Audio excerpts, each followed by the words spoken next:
मानुष जन्म दुर्लभ है, मिले न बारंबार। तरवर से पत्ता टूट गिरे, वो बहोर न लगता डार। राम रटत कन्या भली, साकट बलो न पूते। छेरी के गल में गलथना, जिसमें दूध ना मूते। राम रटत दारी दर भलो, टूटी घर की छान। वो कंचन महल किस काम के, जहाँ भक्ति नहीं भगवान।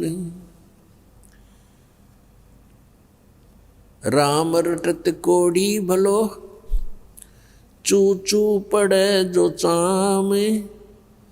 वो सुंदर शरीर किस काम का, जा मुख नहीं नाम।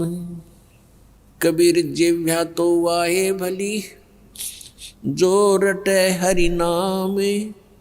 नहीं तो काट फेंक दियो, ये मुख में भलो ना चाम।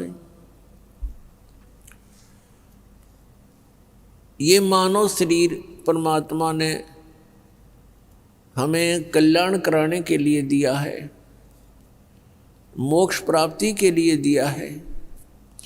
इसका यथार्थ ज्ञान ना होने से हम दुरुपयोग करते रहे, केवल इससे अपने निर्वाह के लिए ही इसका प्रयोग करते रहे। जो क्रियाएं हम भक्ति को छोड़कर, सत्साधना को छोड़कर अन्य जो क्रियाएं करते हैं, वो पशु भी करते हैं, पक्षी भी करते हैं, सभी प्राणी करते हैं। तो मनुष्य में और अन्य प्राणियों में फिर भिन्नता क्या रही, क्या आवश्यकता थी इस मनुष्य जीवन की? पुण्यात्माओं, ये मनुष्य जीवन केवल ये कोठी बंगले फैक्ट्री लगाने के लिए, बनाने के लिए नहीं मिला था। परमात्मा आए स्वयं पूर्ण ब्रह्म, और बनारस में, काशी में, भारतवर्ष की पावन पृथ्वी पर 120 वर्ष तक यहाँ रहे। एक झोंपड़ी में, एक हट के अंदर उन्होंने अपना गुजारा किया। सारे ब्रह्मांडों के दाता, सतलोक के मालिक, सचखंड के निवासी, सर्व सुख संपन्न देश है वो सतलोक, और उसको छोड़कर अपने बच्चों के लिए, आपके लिए, हमारे लिए वो परमात्मा यहाँ आए। और उन्होंने एक ट्रायल करी, एक रिहर्सल किया, एक उदाहरण दिया, उदाहरण पेश किया उन्होंने कि यहाँ पर तुमने ऐसे रहना चाहिए। इससे अधिक यदि तुम धन जोड़ने के लिए प्रयत्न करते हो तो ये तुम्हारी अज्ञानता है। घर तो 3.5 हाथ, गणात 4.25। कह कबीर अधिका गहे, ताको नहीं विचार।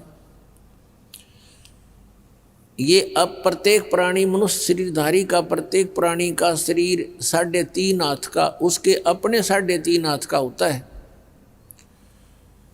तो परमात्मा कहते हैं यदि आपने एक कोठी बना ली, ऊपर नीचे 3 मंजिल बना दी, और 4-5 कमरे एक मंजिल में हैं, 15-20 कमरे आपके पास हैं, कक्ष हैं, तो उसमें कहाँ सोते हो आप?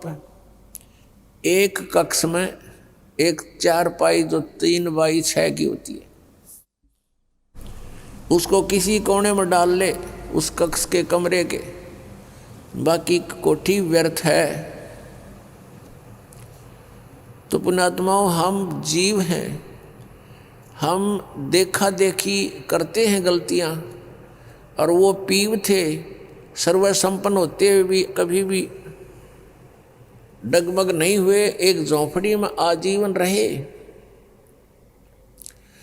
वो ये दिखाना चाहते थे यदि तुमने कल्याण कराना है तो यहाँ की सब आवश्यकताओं को मिनिमाइज करो, बहुत कम बनाओ, कम करो, और ये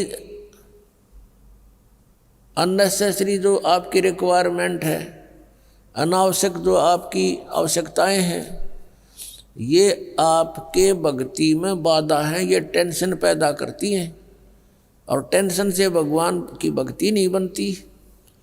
आप ये देख करके कि उसने ऐसी कोठी बनाई मैं भी ऐसी बनाऊं, उसने इतना पैसा कमा लिया मैं भी कमाऊं। आपने परमात्मा पाने के लिए परमात्मा कबीर जी द्वारा दिए गए उदाहरण, उनके द्वारा दिए गए ज्ञान को आधार बना के कदम रखना पड़ेगा, तब हम सफल हो सकते हैं। नहीं तो ठीक है, जैसा आप भक्ति करोगे वैसा फल आपको मिल ही जाएगा, लेकिन ये फल आपका यहीं बर्बाद हो जाएगा। स्वर्ग में चले जाओगे इस काल के होटल में, वहाँ अपनी पूंजी व्यर्थ करके आपकी आंखें नहीं खुलने देगा, फिर ये इतना सुख दे देगा ऊपर स्वर्ग लोक में।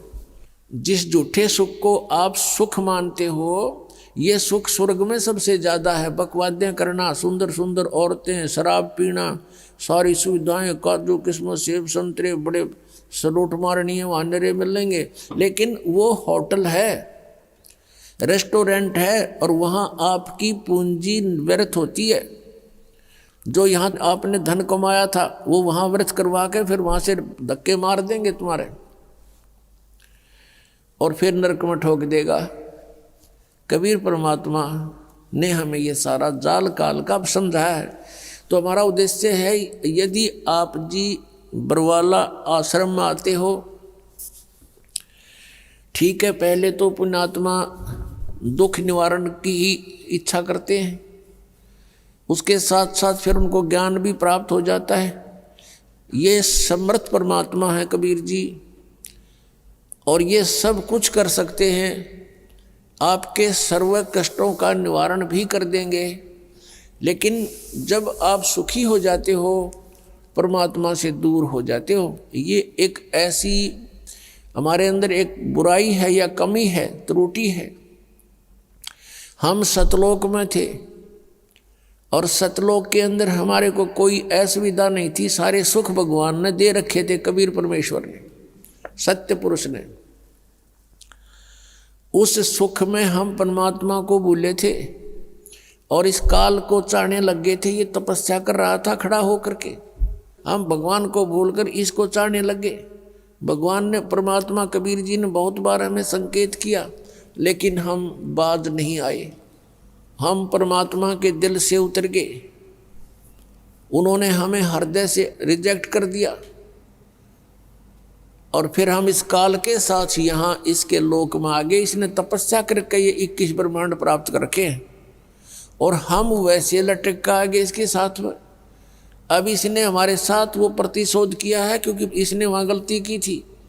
परमेश्वर कबीर जी ने इसको वहाँ से निकाल दिया था, निष्कासित कर दिया था, इंक्लूडिंग ऑल ब्रह्मांड, इसके सारे ब्रह्मांड दे करके बाहर निकाल दिया था 21 के 21।